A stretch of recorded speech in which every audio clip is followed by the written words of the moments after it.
جو ذکر کیے گئے ہیں وہ مکہ اور طائف، لیکن طائف میں پناہ تو کیا ملتی، جو کچھ اللہ کے رسول کے ساتھ پیش آیا وہ آپ سب جانتے ہیں۔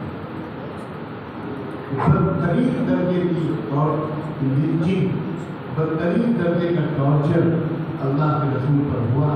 اور آپ زخموں سے چور حالت میں اس طرح مکے پہنچے ایک لمبی حالت میں۔ لیکن مکے میں پہنچ کر آپ مکے کے دروازے پر کھڑے ہو گئے، مکے میں داخل نہیں ہوئے۔ غور فرمائیں، اس لیے کہ اب مکے کا اگر آپ داخل ہو گئے تو مکے کے لوگ پھر آپ کے ساتھ جو چاہیں گے کوئی روکنے والا نہیں۔ تو وہاں کھڑے ہو کر آپ اللہ سے جو بھی مانگتے رہے وہ تو آپ کا زخمی دل جائے گا۔ تھوڑی دیر میں مکے کے ایک اور لیڈر مطعم ابن عدی وہاں سے گزرے، وہ مشرک تھا۔ اس نے حضور کو وہاں کھڑا ہوا دیکھا تو پوچھا کہ محمد یہاں کو کریں؟ تو آپ نے فرمایا کہ میں کیا کروں، میں مکے سے گیا تھا طائف، وہاں سے اس حالت میں واپس آیا ہوں، اب مکے میں میری قوم کا انسان کیا کرے گی، میں کیسے داخل ہو جاؤں مکے؟ تو مطعم بن عدی نے کہا کہ کیا اب ہماری قوم اس سطح پہ پہنچ گئی ہے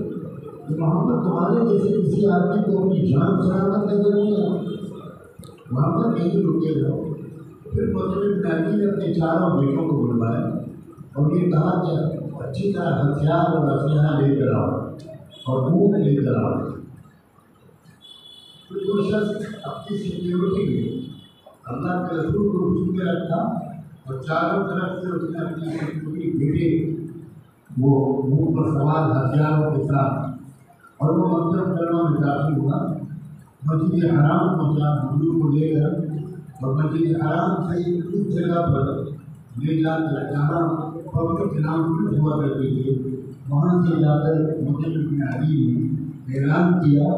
میں نے محمد بن عبداللہ کو اپنی پناہ دی ہے، کسی نے اپنی ماں کا دودھ پیا ہو آئے مجھ سے مقابلہ، کوئی ہو ہماری تعداد تو مجھے چیلنج کرے۔ مکے میں خبر پھیل گئی کہ مطعم بن عدی نے اب جھوٹا مطالب کا انتقال ہو چکا تھا، اب مطعم بن عدی کی سرکار بن گیا۔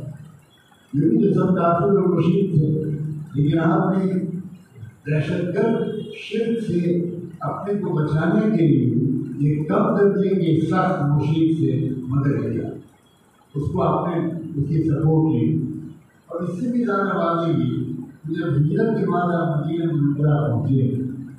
تو مدینے پہنچنے کے بعد پہلا کام آپ نے کیا کیا؟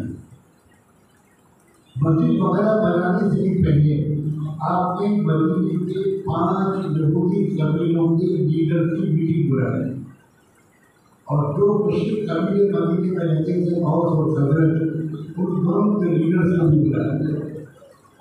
اور وہاں آپ نے ان کے سامنے مسئلہ رکھا ہے، تجویز رکھی۔ آپ نے یہ کہا کہ مجھے ایسا محسوس ہوتا ہے کہ تقدیر الہی نے میرے لیے اور مدینے کو نیا مسکن بنا دیا ہے، اب شاید میری زندگی نہیں گزرے گی، تو میں چاہتا ہوں کہ کیا ایسا ہو سکتا ہے کہ ہم اور آپ کسی فارمولے پر متفق ہو جائیں اور امن کے ساتھ پیسفل کو ایگزسٹنس کے ساتھ ہم مدینے میں رہیں۔ یا آپ نے اس لیڈرشپ کے سامنے مسئلے کو رکھا جن میں ایک ہی مسلمان تھے سب، اور جب آپ نے یہ بات کہی کہ سب سے پہلے ایک یہودی قبیلے کے لیڈر کھڑا ہوا اور اس نے یہ کہا کہ محمد ہم لوگ بار بار آپس میں معاہدہ کرتے ہیں لیکن تھوڑے دن تک معاہدہ ٹوٹ جاتا ہے، تم باہر سے آئے ہو اور ابھی تک ہمیں تمہارے بارے میں کسی برائی کا علم نہیں۔ میری رائے تو یہ ہے کہ آپ ہمارے حکم بن جاؤ، ہم لوگ آپ کو اپنا حکم بنائیں اور ہمارے درمیان جو کوئی ڈسپیوٹ ہو وہ آپ کے پاس بن جائے اور آپ کو فیصلہ کر دو ہم مانیں۔ اللہ قدرت دیکھیے کہ یہودی لیڈر کی طرف سے یہ سجیشن آیا، دوسرا کھڑا ہوا، اسی نے بھی اسی کی تعریف کی، تیسرا کھڑا ہوا، اس نے بھی اسی کی تعریف کی، بنو قریظہ، بنو عوف، بنو قینقاع، بنو نذیر اور ایک اور قبیلہ تھا، ان قبیلوں کے سب لیڈر تھے اتفاق رائے سے، اور خزرج والوں نے بھی اتفاق رائے سے حضور کو اپنا حکم بنا دیا، اور حضور نے فوراً ایک معاہدہ ڈکٹیٹ کروانا شروع کیا۔ پھر میں شکایت کروں گا کہ آپ حضرات پڑھتے ہیں، اللہ کے واسطے پڑھنا شروع کریں، آپ کا ایمان آسمان کی بلندیوں تک پہنچے گا۔ وہ نبی امی جو اپنا نام بھی نہیں لکھ سکتے تھے صلی اللہ علیہ وسلم، انہوں نے جو معاہدہ لکھوایا اس میں 54 آرٹیکلس ہیں، 54 دفعات پر مشتمل آپ نے ایک معاہدہ لکھوایا۔ اس معاہدے کو کتاب میں مدینہ کہتے ہیں، اور اس کے نتیجے میں یہ ہوا کہ حضور کو ختم مان لیا گیا۔ یہ سب ہے مسلم، تو قدم پر قدم آگے بڑھا جاتا ہے۔ رومانٹک سوچ غلط سوچ ہے، رومانی سوچ غلط سوچ ہے، بہت اچھی طریقے اور مثالیں موجود ہیں۔ پھر اس کے بعد مدینے میں جب آپ جم گئے تو آپ نے مدینے کے سے مکے تک اور مدینے کے آس پاس کے قبیلوں سے جو معاہدے کیے سب کچھ، اور مدینے سے مکے تک کے قبیلوں سے آپ نے معاہدے کیے سب کچھ، لیکن آپ نے سب سے اگریمنٹ کیے، سب کے ساتھ آپ نے ایک اپنی طاقت بنائی۔ کاش کہ آپ نے پڑھا ہوتا، پاک حضور صلی اللہ علیہ وسلم کی قیادت کا ایک انوکھا واقعہ پڑھتے کہ جب مکے کی فتح ہوئی تو اگر آپ نے پڑھا ہوتا،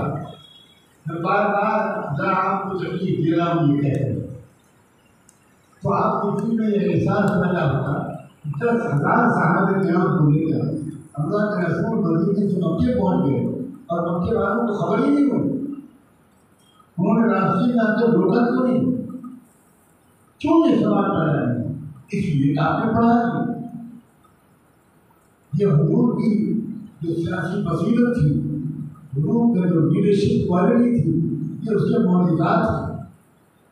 آپ نے مکہ مکرمہ کے سفر سے کئی سال پہلے نہایت خاموشی کے ساتھ ایک کام شروع کیا تھا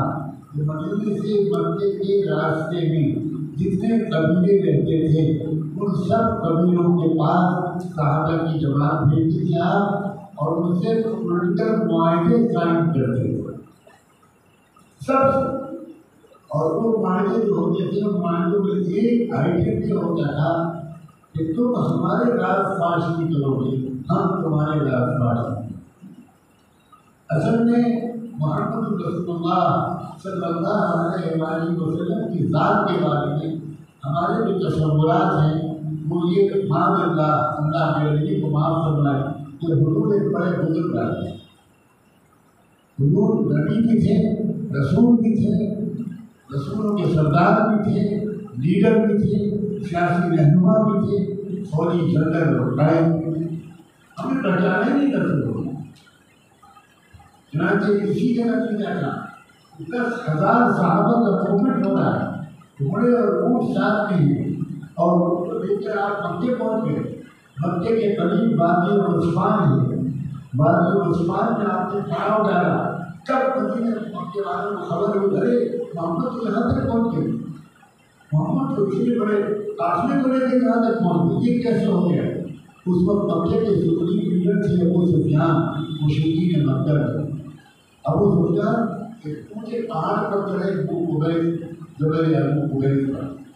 وہاں سے وہ وادی عثمان نظر آتی تھی، اور ابو عثمان کے پاس ایک مہارت تھی کہ وہ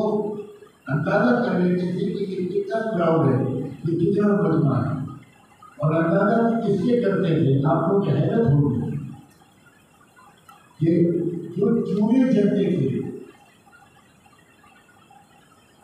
حضور صلی اللہ علیہ وسلم کا معمول تھا کہ جب صحابہ کو لے کر آپ کہیں جاتے تھے تو 10 صحابہ کی ایک جماعت بنا لیتے تھے، اور وہ 10 صحابہ مل کر ایک چولہا جلاتے تھے، وہ چاہے دودھ گرم کرنا ہو یا اور کوئی مقصد ہو۔